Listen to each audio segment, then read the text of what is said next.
Hello students. So today's topic is isobar and isotopes. First of all, what is isotopes? So isotope is the atoms having the same atomic number but different mass number. Got it? मतलब जिनका atomic number तो एक जैसा हो लेकिन mass number क्या हो, different हो. ठीक है. फॉर एग्जाम्पल से आपको ज़्यादा समझ आएगा. Hydrogen atom which has 3 isotopes of itself, H11, H21, H31. मतलब क्या है कि जो हाइड्रोजन है, मैंने सिंबल में बताया था कि जो ये है नीचे पैरों में, यहाँ पे हम लिखते हैं एटॉमिक नंबर और ये जो ऊपर सिर पे है इसको लिखते हैं एटॉमिक मास. तो इसका एटॉमिक नंबर 1 है लेकिन मास नंबर कितना है, 1 है. सेकेंड आइसोटोप में एटॉमिक नंबर 1 है लेकिन मास नंबर कितना हो गया अब, 2. और थर्ड में भी ऐसे ही एटॉमिक नंबर तो 1 ही है लेकिन मास नंबर कितना हो गया आपकी बार, 3. तो इन तीनों आइसोटोप्स के अलग अलग नेम से हम इनको जानते हैं. जो सबसे पहले वाला आइसोटोप है जिसमें कि मास नंबर 1 है और एटॉमिक नंबर भी आपका 1 है, इसको हम बोलते हैं, इसको आप नोट डाउन कर सकते हैं.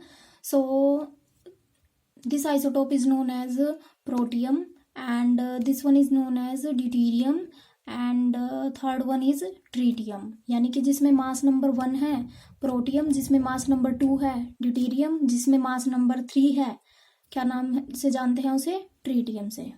Got it. देखिए इनका एटॉमिक नंबर तो सेम है लेकिन मास नंबर में डिफरेंस कैसे आया. देखिए इसमें जो एटॉमिक नंबर होता है वो आपका कौन बताता है, protons and electrons. So number of protons is equal to atomic number of electrons is equal to atomic number. But आपका जो न्यूट्रॉन है वो सिर्फ आपका मास को वेरी करता है, ना कि उस पर कोई चार्ज होता और ना ही वो एटॉमिक नंबर को इफेक्ट करता है. तो हम क्या करेंगे, न्यूट्रॉन की वैल्यू को कम या ज़्यादा करेंगे, न्यूट्रॉन के मास को इंक्रीज करेंगे या कम करेंगे, जो है उसमें ही चेंज करेंगे. उससे हम क्या करेंगे, आइसोटोप्स को प्रिपेयर करेंगे. ओके. सो इलेक्ट्रॉन और प्रोटॉन में हम कोई चेंज नहीं कर सकते क्योंकि हमें एटॉमिक नंबर सेम रखना है. तो हम क्या करेंगे, न्यूट्रॉन्स की वैल्यू को बढ़ा देंगे. ठीक है. इसमें न्यूट्रॉन 1 है, इसमें न्यूट्रॉन 2 हो गए, इसमें न्यूट्रॉन 3 हो गए, लेकिन प्रोटॉन और इलेक्ट्रॉन क्या रहेगा आपका, 1 रहेगा. ये आपके कार्बन के आइसोटोप्स हैं जिसमें कि एटॉमिक नंबर आपका क्या है, 6 है, क्योंकि कार्बन का जो एटॉमिक नंबर होता है वो 6 है. ठीक है, दोनों में, यानी एटॉमिक नंबर तो दोनों आइसोटोप्स का सेम है लेकिन मास नंबर क्या है, डिफरेंट है. एक में मास नंबर आपका 12 है और दूसरे में आपका मास नंबर कितना है, 14 है. तो इस तरह से आइसोटोप्स होते हैं डिफरेंट एलिमेंट्स के, किसी के ज़्यादा होते हैं किसी के कम हो सकते हैं. ठीक है, ये डिपेंड करता है. Okay.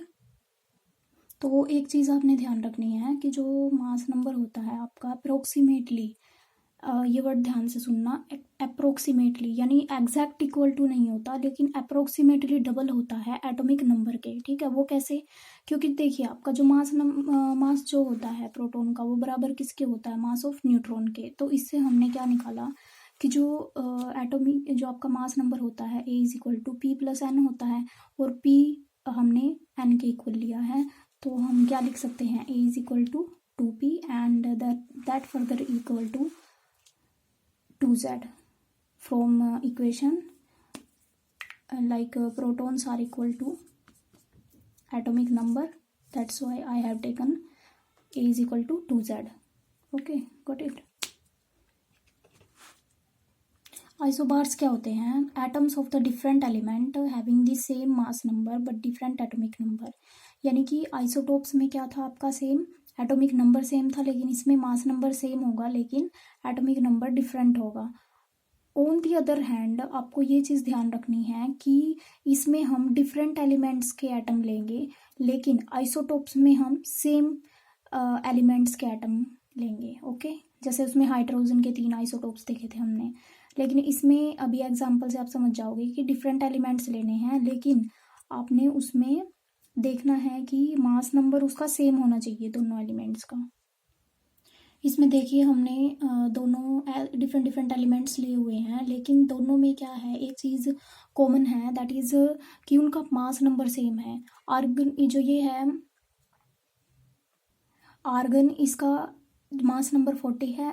On the other hand calcium का मास नंबर भी कितना है, 40 है। यानी मास नंबर सेम है दोनों का, लेकिन एलिमेंट्स दोनों डिफरेंट एलिमेंट्स के एटम हैं, और इनका जो एटॉमिक नंबर है इस वजह से क्या है, डिफरेंट है। इसका सेकंड एग्जांपल है नियोन एंड सोडियम। देखिए दोनों का मास नंबर सेम है 22, एंड एटॉमिक नंबर दोनों का क्या है, डिफरेंट है। तो इस तरह से आप इनको डिफ्रेंशिएट कर सकते हैं। दूसरा है आपका चार्ज, जो आप बचपन से पढ़ते आ रहे हैं। चार्ज हमारा दो टाइप का होता है, पॉजिटिव और दूसरा नेगेटिव। आपने देखा होगा बचपन में कि जो आई मीन टू से जूनियर क्लासेस में जब हम रब करते हैं कंघी को बालों में, तो वो क्या करती है, छोटे छोटे पीसीस को फिर वो अट्रैक्ट करती है पेपर के। तो वो क्या होता है कि उसमें स्टैटिक चार्ज आ जाता है, और या फिर आपने स्केल से किया होगा, ठीक है। तो उसमें स्टैटिक चार्ज आने की वजह से वो अपने से ऑपोजिट चार्ज को अट्रैक्ट करने लगता है, वो फिनोमिना होता है, ठीक है। स्टैटिक चार्ज आ जाता है उसके ऊपर। तो अभी हम देखेंगे कि जो डिस्कवरी हुई है इलेक्ट्रॉन्स की वो कैसे हुई। देखिए एक साइंटिस्ट था जिसका नाम था जे थॉमसन। उसने क्या किया, एक ट्यूब ली, ठीक है, और उसमें क्या किया, उसने दो इलेक्ट्रोड्स को रखा, एनोड एंड कैथोड। यानी एक पॉजिटिव जो टर्मिनल था उसका, ठीक है, एक पॉजिटिव टर्मिनल लिया उसने, एक नेगेटिव कैथोड लिया, ठीक है, दो कैथोड्स लिए, और उसको उसने बैटरी से कनेक्ट कर दिया, जिसमें कि जो एनोड था यानी पॉजिटिव टर्मिनल था जो ट्यूब का, उसने बैटरी के पॉजिटिव टर्मिनल से कनेक्ट किया, और नेगेटिव को नेगेटिव से, इस तरह से कनेक्शन किए। और क्या किया, एक प्रेशर को कंट्रोल करने के लिए एक वाल्व भी लगा दी, ठीक है, ट्यूब से। और फिर उसने क्या किया, उसने बहुत हाई वोल्टेज इसको अप्लाई किया। तो हाई वोल्टेज देने से क्या हुआ, पहले तो उसमें इलेक्ट्रिसिटी पास नहीं हुई, लेकिन जब उसने प्रेशर कम किया तो इलेक्ट्रिसिटी पास होने लगी।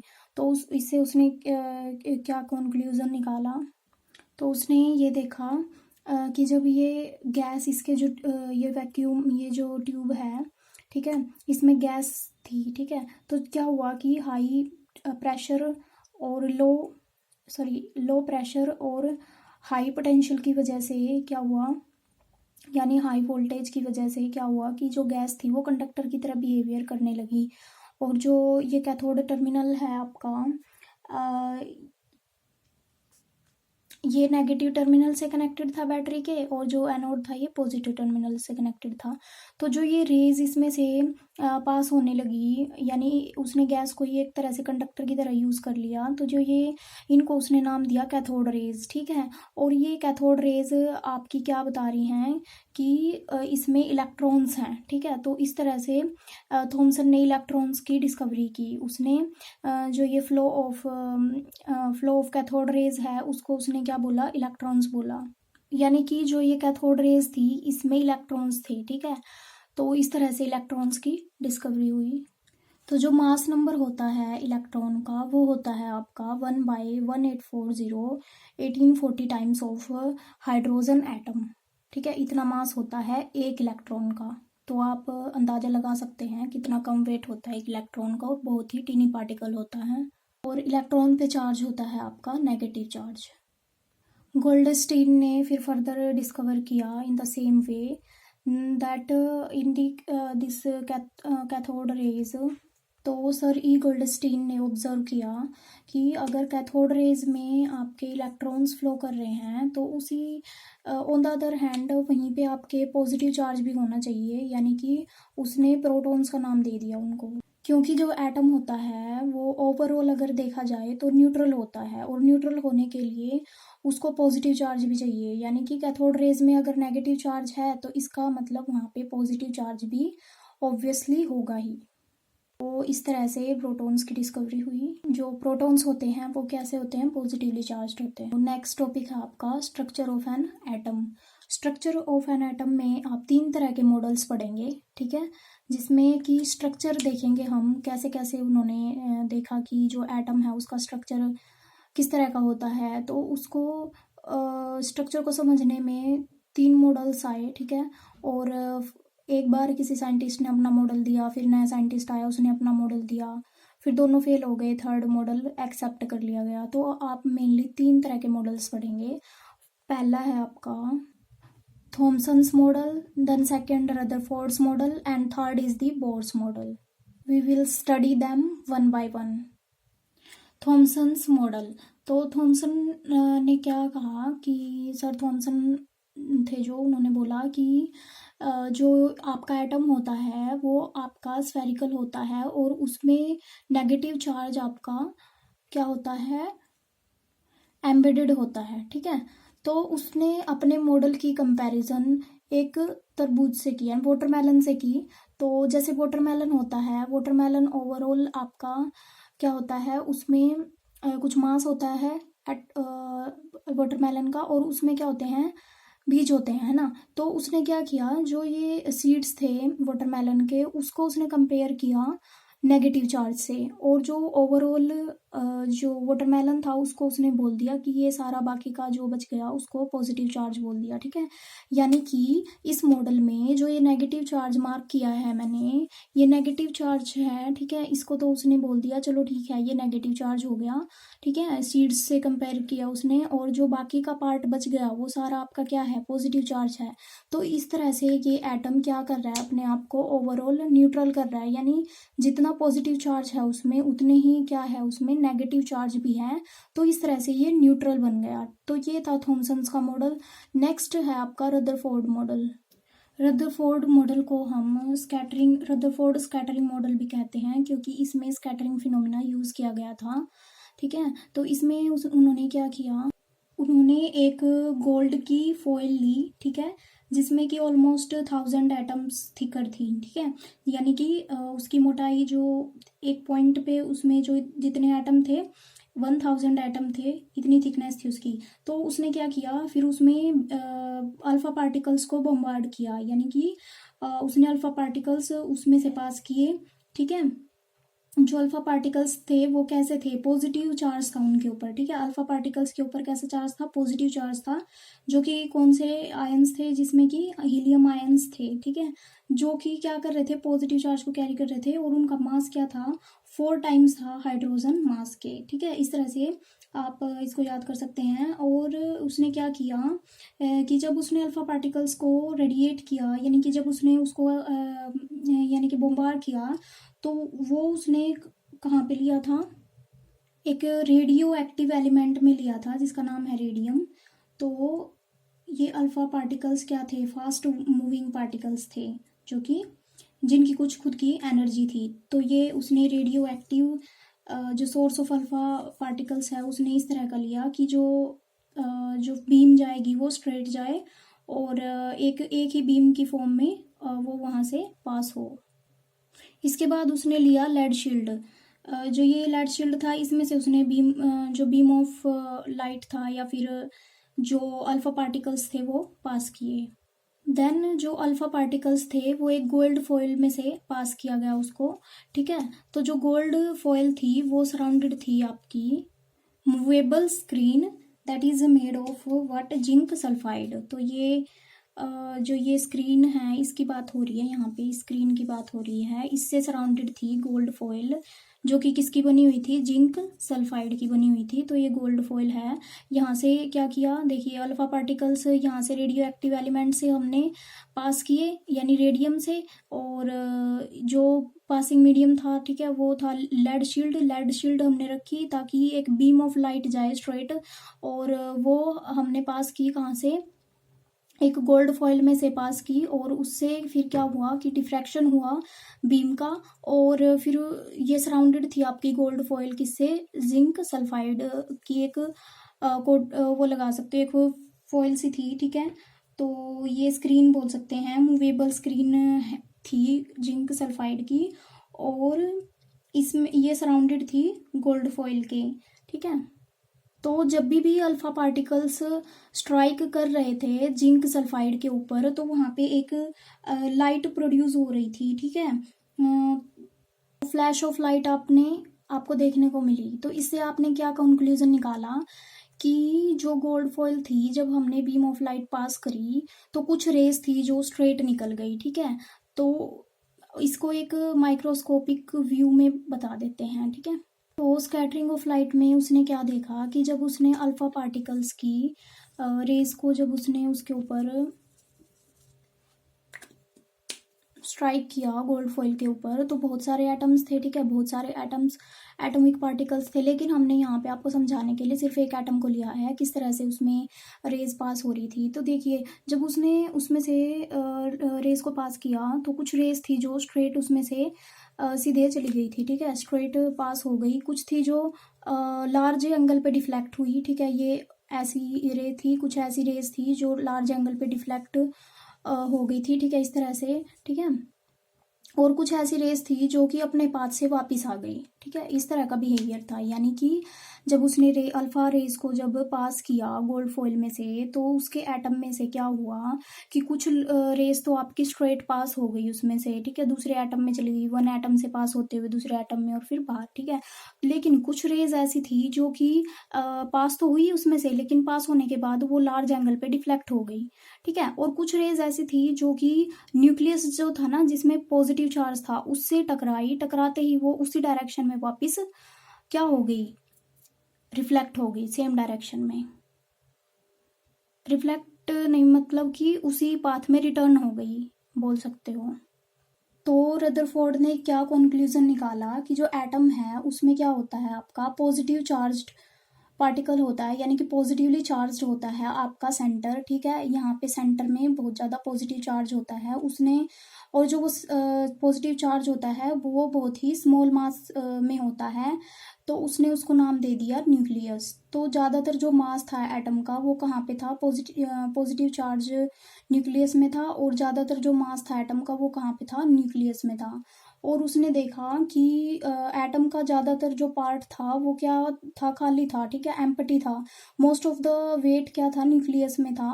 तो बहुत सारी रेज क्या कर रही थी, आराम से पास कर रही थी, लेकिन जब वो न्यूक्लियस से टकरा रही थी, या तो वो डिफ्लेक्ट हो रही थी, या तो फिर वो क्या रिफ्लेक्ट हो रही थी, या फिर वो क्या हो रही थी, उसी पाथ में रिटर्न कर रही थी। तो इससे उसने क्या कंक्लूजन निकाला कि जो मोस्ट ऑफ द मास होता है एटम का वो आपका कहाँ पे होता है, न्यूक्लियस में होता है। और कैसा चार्ज होता है न्यूक्लियस पे, पॉजिटिव चार्ज होता है, ठीक है। तो उसने फिर क्या देखा कि जो साइज होता है न्यूक्लियस का वो बहुत छोटा होता है as compare to the whole size of the atom. Fourth उसने क्या देखा कि जो न्यूक्लियस है वो नेगेटिवली चार्ज्ड इलेक्ट्रॉन्स से सराउंडेड है, और जो इलेक्ट्रॉन्स हैं वो पॉजिटिव चार्ज को ओवरऑल बैलेंस कर रहे हैं, यानी कि जितना पॉजिटिव चार्ज है उतना ही नेगेटिव चार्ज है। तो इस तरह से पूरा का पूरा जो एटम है वो कैसा है, न्यूट्रल है। अच्छा, और जो पॉजिटिव चार्ज था न्यूक्लियस में वो डिफरेंट डिफरेंट एटम्स के लिए डिफरेंट डिफरेंट था।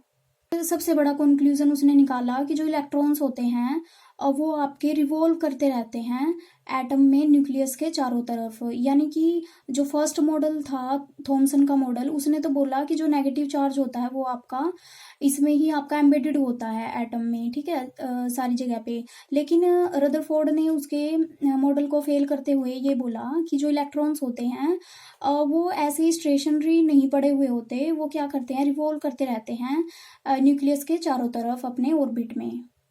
ड्रॉबैक्स में आपने क्या करना है, जो रदरफोर्ड ने डिस्कवर किया वो आपका थॉमसन्स थे, जे थॉमसन थे, वो नहीं डिस्कवर कर पाए थे। तो वो कैसी होगी, उसकी ड्रॉबैक्स हो गई थॉमसन मॉडल के लिए जो रदरफोर्ड ने डिस्कवर किया। अब जो रदरफोर्ड मॉडल था उसकी क्या ड्रॉबैक्स थी, उसकी ड्रॉबैक ये थी, ठीक है, उसने इलेक्ट्रॉन्स को बताया कि भाई जो इलेक्ट्रॉन्स हैं वो न्यूक्लियस के सराउंडेड रिवॉल्व कर रहे हैं, लेकिन वो ये एक्सप्लेन नहीं कर पाया कि वो किस तरह से रिवॉल्व कर रहे हैं। यानी कि वो स्टेबिलिटी नहीं बता पाया एटम की कि वो किस तरह से स्टेबल है। यानी जब इलेक्ट्रॉन्स रिवॉल्व कर रहे हैं न्यूक्लियस के चारों तरफ तो उसमें क्या होना चाहिए, एक सेंट्रीफ्यूगल फोर्स लगना चाहिए इलेक्ट्रॉन पे, तो जो कि काउंटर बैलेंस करेगा फोर्स ऑफ अट्रैक्शन को between the moving electrons and nucleus.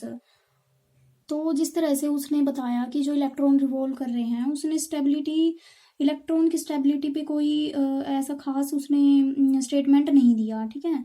तो बोर मॉडल की ड्रॉबैक्स को ओवरकम करने के लिए बोर ने क्या की, जो रदरफोर्ड की ड्रॉबैक्स को ओवरकम करने के लिए क्या किया, एक बोर्स मॉडल आया, ठीक है, नील बोर्स मॉडल बोलते हैं जिसको, जिसने बताया कि जो इलेक्ट्रॉन्स होते हैं एक्चुअली वो एक ऑर्बिट में या एक एनर्जी लेवल पे रिवॉल्व करते रहते हैं किसी सर्कुलर पाथ में, ठीक है। तो वो स्टेबिलिटी उसने बताई है, बोर्स मॉडल ने बताई है, और बोर्स मॉडल हम आज भी फॉलो करते हैं। तो इसका मतलब क्या हुआ कि जो इलेक्ट्रॉन्स हैं वो रिवॉल्व करते रहते हैं न्यूक्लियस के चारों तरफ ऑर्बिट में, और वो स्टेबल रहते हैं, ठीक है। स्टेबिलिटी को उसने बताया था। एक जो रदरफोर्ड था उसने बोला कि जो ये इलेक्ट्रॉन्स होते हैं ये एनर्जी को एमिट करते हैं, बल्कि ऐसा कुछ था नहीं, ठीक है। वो एनर्जी को एमिट नहीं करते हैं। अगर वो एनर्जी को एमिट करते तो वो क्या करते, रिवॉल्व करते करते वो क्या कर देते, अपनी एनर्जी को लूज कर देते और वो न्यूक्लियस में ही फॉल हो जाते, और जो एटम्स हैं वो स्टेबल नहीं रहते इस वे में। तो बोर्स मॉडल ने इसको करेक्ट करते हुए बोला कि जो इलेक्ट्रॉन्स होते हैं वो एनर्जी को रेडिएट नहीं करते, बल्कि वो क्या करते हैं, रिवॉल्व करते रहते हैं स्टेबली अराउंड द न्यूक्लियस। तो उन्होंने अपना मॉडल बताते हुए बोला कि जो इलेक्ट्रॉन्स होते हैं वो ऑर्बिट में रिवॉल्व करते रहते हैं, और जो ऑर्बिट्स होते हैं वो डिफरेंट ऑर्बिट्स होते हैं, और उनका एनर्जी लेवल भी डिफरेंट होता है। जैसे हम न्यूक्लियस से दूर जाते रहते हैं उसका जो एनर्जी लेवल होता है इलेक्ट्रॉन्स का वो बढ़ता रहता है, ठीक है। तो उन्होंने क्या क्या बताया कि जो एटम है उसमें एक सेंट्रल पार्ट होता है एटम का, जिसमें कि क्या होता है, आपका न्यूक्लियस होता है, और उसके सराउंड क्या होते हैं, इलेक्ट्रॉन्स होते हैं, और जो इलेक्ट्रॉन्स होते हैं एटम में वो रिवॉल्व करते रहते हैं न्यूक्लियस के चारों ओर एक फिक्स्ड सर्कुलर पाथ में, और इन सर्कुलर पाथ को उन्होंने क्या बोला, शेल बोला, या फिर ऑर्बिट भी बोल सकते हैं। इन ऑर्बिट्स को उन्होंने नाम दिया KLMN या फिर 1 2 3 4। और हाँ, उन्होंने सबसे अच्छा कॉन्सेप्ट ये दिया कि जो इलेक्ट्रॉन्स हैं जब तक वो अपने ऑर्बिट में रिवॉल्व कर रहे हैं तब तक वो कोई एनर्जी एमिट नहीं करेंगे, कोई एनर्जी रेडिएट नहीं करेंगे। लेकिन जैसे ही वो अपने ऑर्बिट को छोड़ के कहीं और जाएंगे, ठीक है, एनर्जी गेन करके कहीं और जंप करने की कोशिश करेंगे, तो वो क्या करेंगे, एनर्जी को एमिट रेडिएट करेंगे। इस तरह से प्रोटॉन और इलेक्ट्रॉन का तो हमें पता लग गया कि ठीक है, प्रोटॉन होते हैं एटम में, इलेक्ट्रॉन होते हैं। लेकिन ऑन दी अदर हैंड उन्होंने बोला कि सारा मास न्यूक्लियस में होता है, लेकिन जो इलेक्ट्रॉन्स होते हैं, इलेक्ट्रॉन का मास किसके इक्वल होता है, प्रोटॉन के। लेकिन इलेक्ट्रॉन्स को तो हम एलिमिनेट कर देते हैं। अब देखिए, हाइड्रोजन का जो मास होता है वो आपका न्यूक्लियस में प्रोटॉन्स के इक्वल होना चाहिए, ठीक है, और इलेक्ट्रॉन्स को हमने नेग्लिजिबल कर दिया। बट क्या होता है, जब हम हीलियम को लेते हैं, हीलियम में मास क्या हो जाता है, 4 टाइम्स हो जाता है। तो इसका मतलब क्या है, प्रोटॉन्स की वैल्यू कितनी हो जाएगी, हीलियम में 2 हो जाएगी। हाइड्रोजन में अगर 1 है तो हीलियम में 2 होनी चाहिए, क्योंकि एटॉमिक नंबर उसका 2 है। बट ऐसा कुछ नहीं था, हीलियम का मास बल्कि 4 है, ठीक है। तो वो 4 कैसे हुआ, इसका मतलब उसमें कुछ ना कुछ और दूसरे पार्टिकल्स भी हैं। इलेक्ट्रॉन्स को तो हमने इग्नोर कर दिया, इसका मतलब प्रोटॉन्स की वजह से मास होना चाहिए, लेकिन प्रोटॉन्स तो हमारे सिर्फ 2 हैं, और हीलियम का जो मास है वो कितना है, 4 है। इसका मतलब वहां पे कुछ और पार्टिकल्स हैं जिसपे कोई चार्ज नहीं है, लेकिन उनका खुद का कुछ मास है, जिसको उन्होंने नाम दिया न्यूट्रॉन्स, ठीक है। तो न्यूट्रॉन्स की डिस्कवरी किन्होंने की थी, 1932 में चैडविक ने की थी, ठीक है, चैडविक ने की थी न्यूट्रॉन पार्टिकल्स की खोज। So that's all for today. आपका चैप्टर कंप्लीट हो गया है, और इसमें जितने भी क्वेश्चंस हैं आप उसको प्रैक्टिस कीजिए, और जो समझ नहीं आता पूछ सकते हैं।